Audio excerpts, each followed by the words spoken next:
아름 세 번째 시간이네요. 오늘은 물질이 녹는 정도, 요거를 좀 큼지막하게 한번 써볼게요. 용해도입니다. 녹는다 용, 풀어진다 해, 어느 정도 할 때 도. 한자 쓰면 더 어려워지니까 선생님이 이 정도만 할게요. 물질이 녹는 정도를 세 글자로 용해도다. 말이 어려워. 한자라서 그래. 여러분들 용해도 녹는 정도 이렇게 하면 되는 거야. 그냥 어렵다고 생각하지 마시고 따라 왔으면 좋겠습니다. 와요 와요 와요. 알겠죠? 설탕이 더 이상 녹지 않은 까닭 뭔가 여기 설탕을 녹였는데 안 녹는데 더 이상 안 녹아. 물이 부족하다 이렇게 설명할 수도 있고요. 이 어떤 온도인지는 모르겠지만 이 온도에서 뭐 20도면 20도씨 이 온도에서 녹일 수 있는 양이 한계가 있다. 더 이상 녹지 않는다. 뭐 이런 거를 이제 배우게 되는 거예요. 이번 시간에 용해도의 뜻을 알고 용해도가 물질의 특성임을 설명할 수 있다. 그러면 물질의 특성이면 아까 이전 시간에 우리가 공부했던 것처럼 용해도라고 하는 거는 물질을 구분할 수 있어야 되는 거구나. 이걸 통해서 이용하면 물질을 구분할 수 있구나. 이렇게 알아볼 수 있는 거야. 그럼 오늘은 물질의 녹는 양, 용해도는 무엇에 따라 달라질까요? 이거죠. 그죠? 그러면 여러분들이 녹는 양은 무엇에 따라 달라지느냐? 뭐 이런 거를 이제 실험을 해보고 싶은 거야. 그래서 이제 설탕을 가지고 물에 녹이죠. 설탕을. 그러면 설탕이 설탕물이 돼. 녹으면. 그죠? 그럼 이제 용어가 필요한 거야. 그래서 이제 용어를 해야 되는데 이게 한자적 표현이 또 어렵네. 그래서 설탕을 가만히 보면 얘는 녹는 물질이야. 녹는 물질. 그러면 물이라고 하는 거는 녹이는 물질이야. 녹이는 물질. 녹아 그러면 이걸 또 이제 녹아라는 표현을 써줘야 돼. 이따가 할게요. 설탕물을 또 표현해 줘야 돼. 그래서 얘네들을 어떻게 표현하느냐? 자, 녹는 물질을 두 글자로 용질이라고 그래. 용질. 녹이는 물질을 뭐라고 부르냐면 용매라고 용어를 붙였어. 녹아 그러면 용해됐다고 얘기해. 용해. 그러면 용해돼 가지고 용질과 용매가 섞여 얘들이 용해돼서 섞이면 어떻게 되느냐? 바로 설탕물처럼 얘를 용액이라고 말해. 그럼 지금부터 한번 따라보자. 용. 아이고 여기 5개가 있네. 용. 좀 크게 한번 해볼게요. 이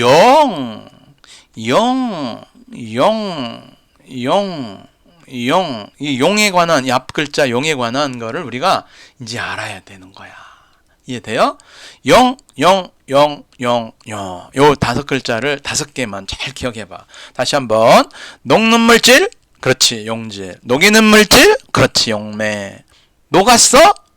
용해. 잘했어. 걔들이 섞여갖고 고르게 있어?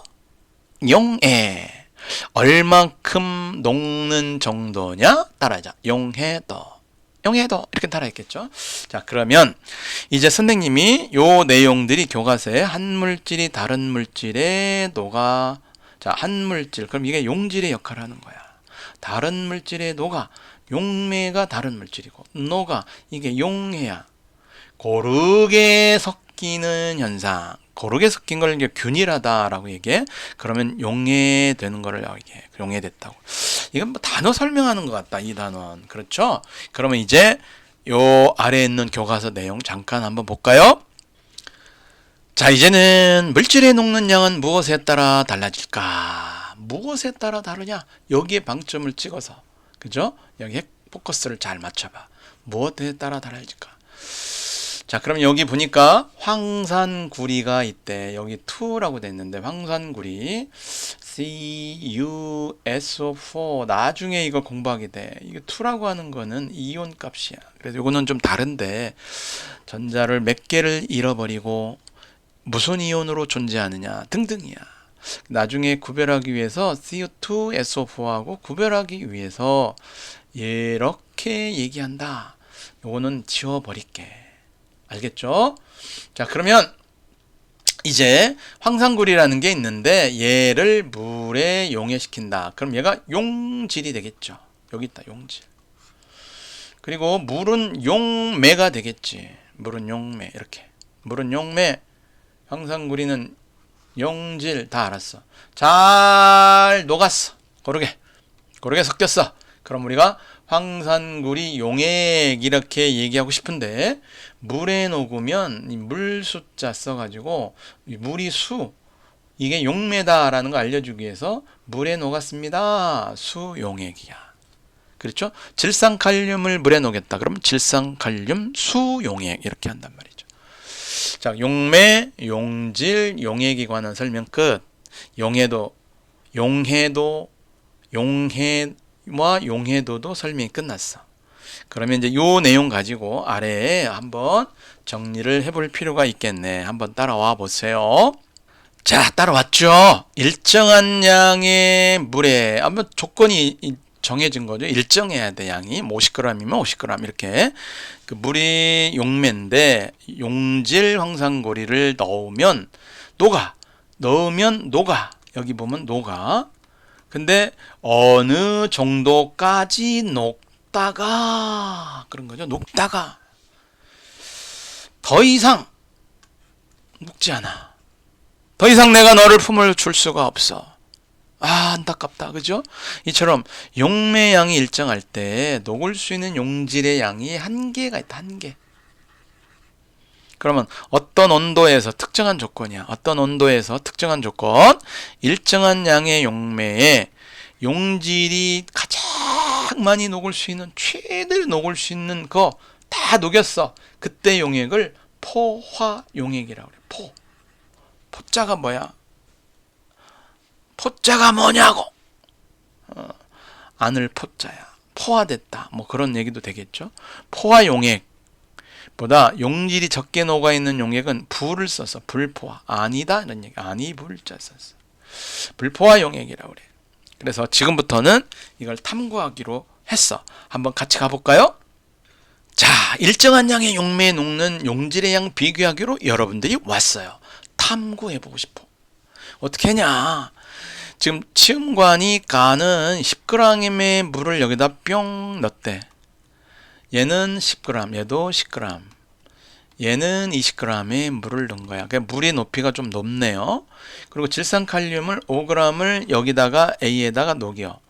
질산칼륨 10g을 녹이려고 넣었어. 질산칼륨 10g을 여기에다가 넣은 거야. 그래서 안 녹으면 억지로 녹이려고 가열한 거야. 억지로 녹여. 억지로 다 녹였어. 녹인 다음에 온도를 낮추는 거야. 가열한 다음에 식히는 거야. 식힌다는 얘기는 냉각한다는 얘기야. 모두 녹인 다음에 가열을 멈추고 식혀. 그러면 어떤 일이 벌어지느냐 이런 얘기야. 예상해 보건대 물의 양에 따라서 어떤 온도가 생길까요? 어떤 온도에서부터 나는 더 이상 너를 녹일 수가 없어. 이럴 때가 온다. 그러면 녹았던 질산칼륨은 원래대로 돌아와야 돼. 원래가 뭔데? 고체였단 말이죠. 원래 고체야. 그런데 얘를 녹이면 액체가 된 건데 더 이상 녹지 않고 고체로 되는 거를 우리는 석출이라는 단어를 써요. 가르다 석자야. 갈라. 뭔가 가르고 나와요. 출현하는 거야. 그걸 석출이라고 그랬어. 선생님이 수업 시간에 배우가 자기의 역할이 있는 타임에 쫙 나와서 노래하고 들어가는 거하고 비슷하다고 그랬습니다. 노래 나오는 거랑 비슷하다고 그랬어요. 자, 그러면 우리 실험의 결과 궁금하니까 한번 같이 가보도록 할까요? 이 실험의 결과가 이렇게 나왔네요. 가에서는 30도씨에서 뭔가 이렇게 흰색 고체가 선생님 뭐라고 그랬어요? 더 이상 액체로 존재할 수가 없어. 더 이상 나는 30도에 다도 30도예요. 근데 나는 60도에서 높은 온도에서 지금 온도가 내려오고 있는 거잖아요. 녹였으니까 70, 80, 70, 60, 50, 30까지 이렇게 쭉 내려가면서 식고 있잖아. 근데 60도에서부터 흰색 고체가 나타나기 시작하면 높은 온도임에도 불구하고 더 이상 안 돼! 고체로 나가 이런 거죠. 30도까지 떨어지니까 여기까지는 액체였는데 여기서부터는 고체 상태로 존재하기 시작했다. 이 이야기입니다. 교과서로 가서 한번 확인 한번 해볼까요?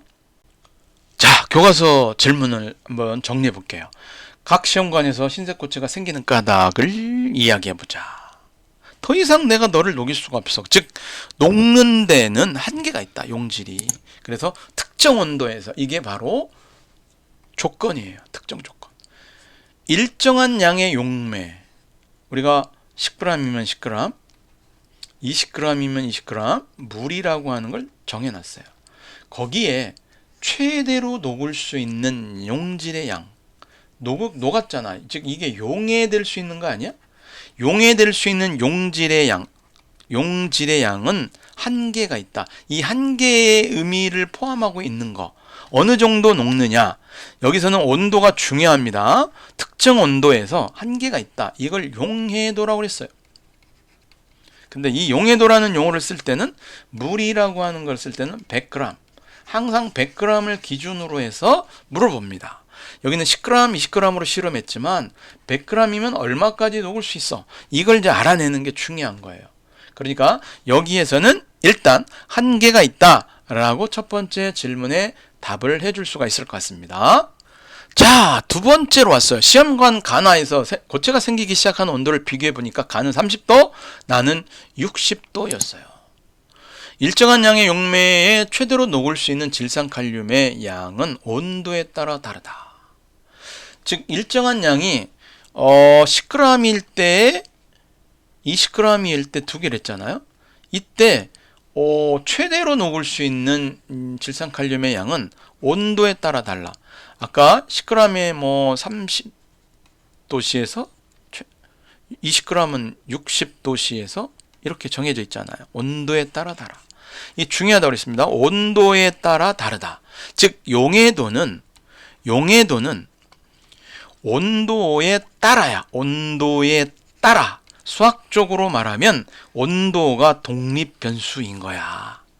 온도가 독립변수야. 나중에 초등학교 때부터 이러한 매직 상자를 공부해서 뭔가를 뿅 집어넣었더니 뿅 나왔다. 요 x값을 집어넣었더니 여기에 곱하기 2에서 y로 나왔다. 그럼 y는 2x 이렇게 얘기하잖아요. 함수값이에요. y는 fx라고 할 때 x를 집어넣으면 y값이 나온다는 함수. 온도를 집어넣으면 용해도가 나와. 그런 따라서 나오는 값으로 정해져 있어요. 요거 수학적으로도 기억할 수 있어야 돼. 자, 그러면 그래프는 나와 있으니까 우리는 또 수학 너무 힘드니까 과학적으로만 기억합시다. 그런데 과학적으로 기억하려고 했더니 수학적으로 문제가 나왔어요. 물의 양이 100g이야. 근데 가시험관, 다시험관이야.